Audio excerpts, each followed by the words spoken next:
Hi, good afternoon. I'm here with Sarah Stoner from Legacy Jewellery in Harrogate. How you doing, Sarah? I'm very well, thank you very much, Mike. Good stuff. Thank you very much for joining us this afternoon. So, if you could start things off and let us know a little bit more background as to who it is that you are, what you do, how long you've been doing it for, please. So my name is Sarah Stoner. I run a business in Harrogate called Legacy Jewellery. We redesign, remodel clients' old, unworn and inherited jewellery. My husband and I actually been in the jewellery business for, oh gosh, that's going to be quite telling, isn't it? I should have worked this out before, but a long time. Yeah. My husband's second generation jeweller. He's been a bespoke jeweller for best part of 30 years. And so, I've also got 3 kids. So over the years, I've been in and out of the businesses that we've had. And then a few years ago, it's about 5 years ago, possibly now, we were creating bespoke pieces for clients. And there was one lady in particular who came to see us, and it would happen every so often where somebody would say, I'd love to have a bespoke piece made, but could you please include my grandmother's diamond, or can I include my mum's wedding ring? And so those pieces were always much more emotional. There was a lot more investment emotionally in those pieces. And then one lady came to see us, and she brought in pieces from both her mum and her grandmother.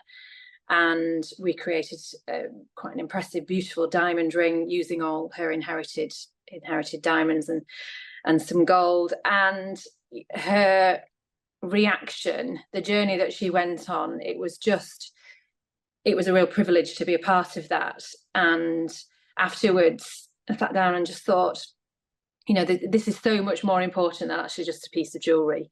She felt connected again to her mum. She felt a deep connection that she'd not felt for a long, long time with her grandmother. It was a ring that she could wear every day and feel that closeness. And I just thought, actually, there's something in this. Yes, we create beautiful jewelry, but this is so much more than that. So we decided to create what has become Legacy Jewellery. For a while we did it as part of our bespoke business, but a few years ago we pulled that out and separated it, just because it's very different from the bespoke side, which tends to be engagement rings or wedding rings. It's a very different journey. The legacy ladies who come to see me sometimes have just lost their mum. I had a lady a few months ago who came to see me the week after her mum died. She was a very emotional, in an emotional state. Her mum was still in the funeral home. Her mum was still wearing the wedding ring that she wanted to incorporate into this design. So you have to handle these situations very differently to how you would if a chap was coming to sort of speak to you about a possible engagement ring, for example. Another lady came to see me middle part of last year, and she stands out because she'd been carrying her mum's diamond ring around with her engagement ring, it was, for 11 years since mum had died. So each journey is very different, so it's and that's what makes, I think, what we do really special. It's a real privilege.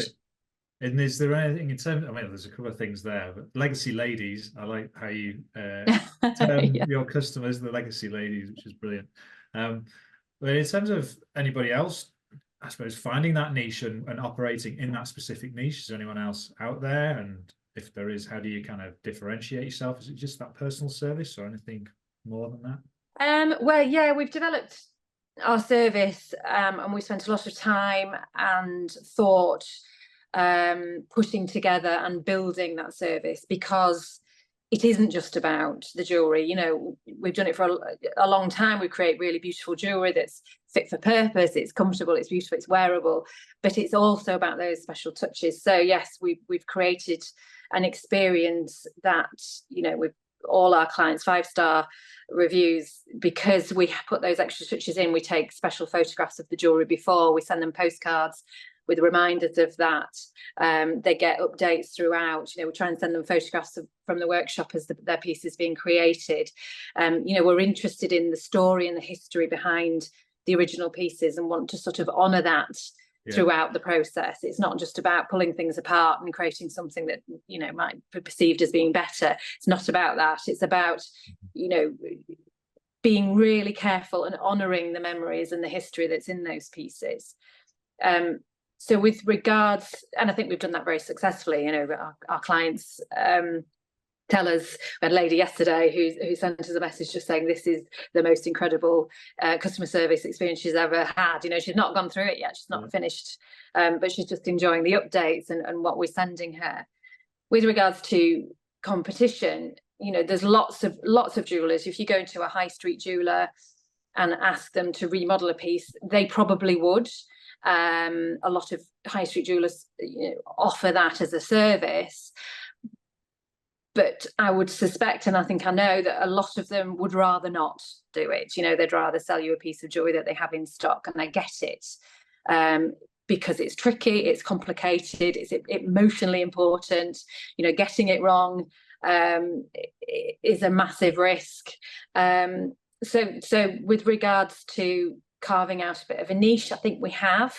There are some businesses up and down the country that do it. There are a lot of sort of those artisans, crafty jewellers, you know, handcrafted type stuff that you imagine they create in the back of the, you know, in the garden shed type thing, really beautiful pieces, but that's not us. You know, our pieces are high end, you know, really beautiful, top class pieces, really. So it's a different proposition what we create. You know, we use the latest CAD technology, computer aided design technology, so our clients can see what the design is going to look like, almost photograph like, before they embark on the journey. So we try and minimize risk that way, you know. So those sort of lovely, very talented artisan jewelers who sort of handcraft and things, I think, you know, possibly still use pencil sketches and things like that, that's, you know, that we used to do many decades ago, but now, you know, technology has advanced and helped us. What a privilege to kind of be part of that journey, and a responsibility that you've got to be involved with a customer at such a kind of sensitive time, but to make, you know, it is, you know, it's a real honor. You know, and each of us here, we're a very small team, but we all have our own experience of life and loss. You know, so, you know, I lost my parents a few years ago, quite quickly together after quite a traumatic time, and so it's very easy for me to empathize with people, you know, because I know exactly how that feels. I've still got my mum's jewelry, and I'm not quite ready to do anything with it yet, so I can empathize with those ladies who take 11 years, you know, to come to see me, because you know, it's been 3 years for me, and I'm not ready yet to do anything with it. It's a very personal thing. So yes, I think it's an honor, it's a privilege, you know. Sometimes ladies are just not ready. I've had that several times where they come in, and as soon as, you know, they get the jewelry out, you know, the emotion is overwhelming, and I can tell immediately that this is not right. And at that point, the best thing really is for them to go away and, you know, and wait, because it's time's a healer, and they'll know when the time is right. You know, there's the worst thing I could do is try and force someone to do it and regret it. So so yes, it is a privilege. It never feels like a sale, if you like. Yeah, that makes sense. I know it is sales, you know, my business relies on sales, it has to pay the bills, but it's not. I do feel like I'm offering a service. I feel like this is, first and foremost, you're helping people to, you know, I suppose helping them to buy is another way of selling, but helping them to create what they want from I think a lot of ladies find us or are referred to us by previous customers, and a lot of them say, gosh, I didn't even know this was a thing I could do, you know, and they've had jewelry sitting there for a long time. So it does feel like, you know, we're opening up opportunity for them to create something that's special. Yes, everybody could go out and buy, you know, a ring or a pendant from most high street jewelers, but actually refashioning, repurposing, recycling important pieces that are sitting in your jewelry box, you know, it's a very special special thing, a special journey. Yeah. Talking about a journey then, and moving on to your business journey, what would you say in one word has your business journey been like with Legacy Jewellery for the last 5 years, and then expand on that one word as to why? Oh,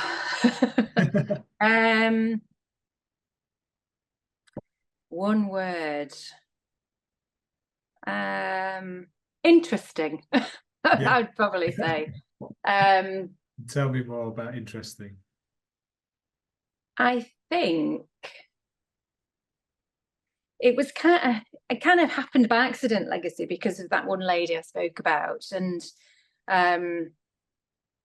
we didn't really know if there was a market for it or anything like that, and so it started very small, really, sort of us tentatively doing a little bit of marketing and sort of talking about Legacy as a brand in itself.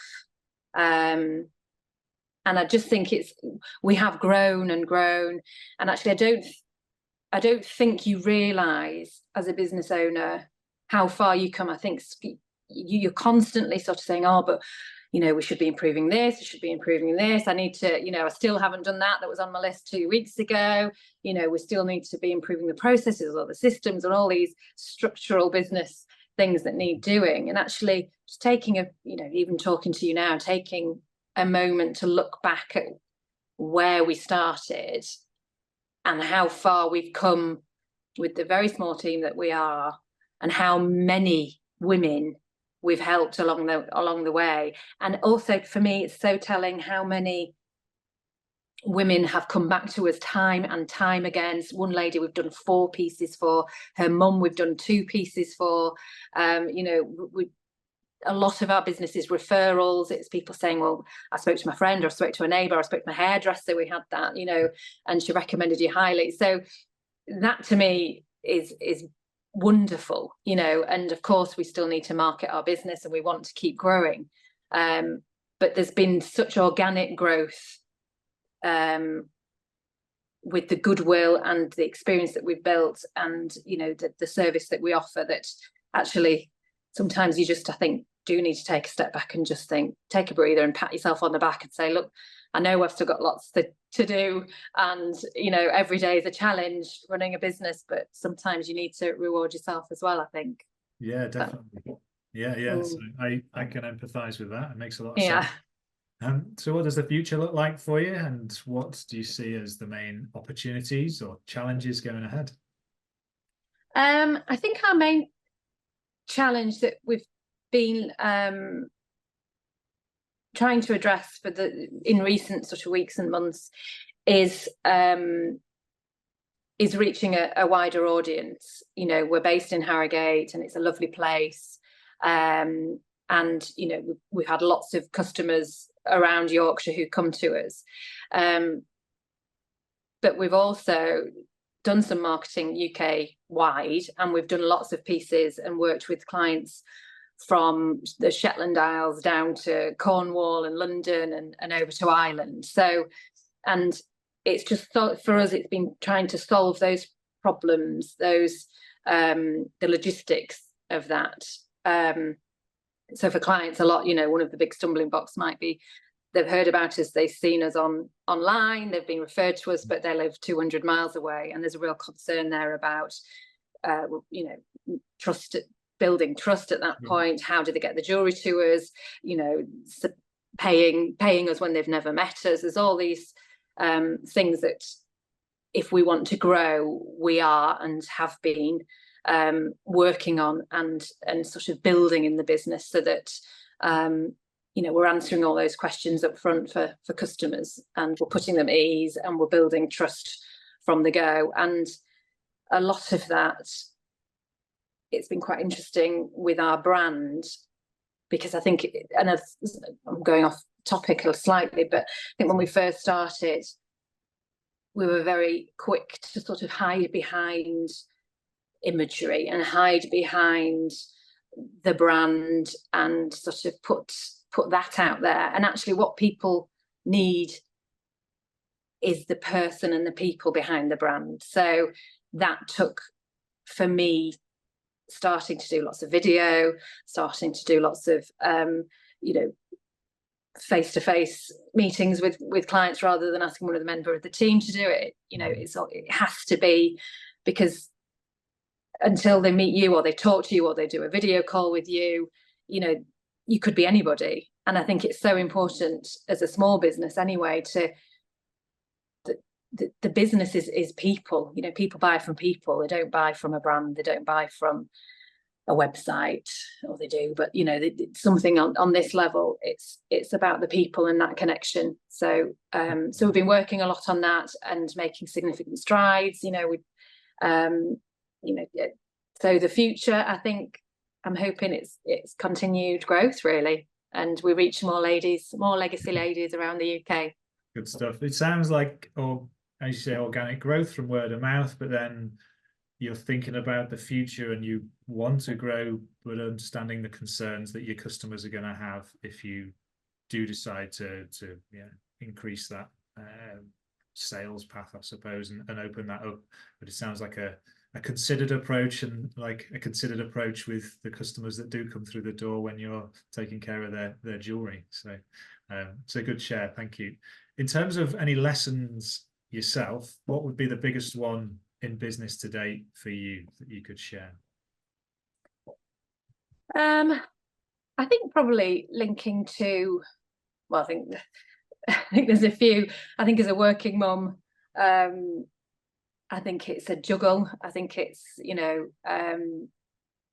I love work, but you know, I have 3 children as well, and it's a constant juggle. So there's that.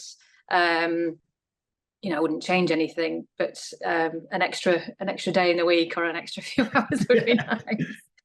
You'd fill it anyway, whatever you. Oh, well, I know. Yeah, probably.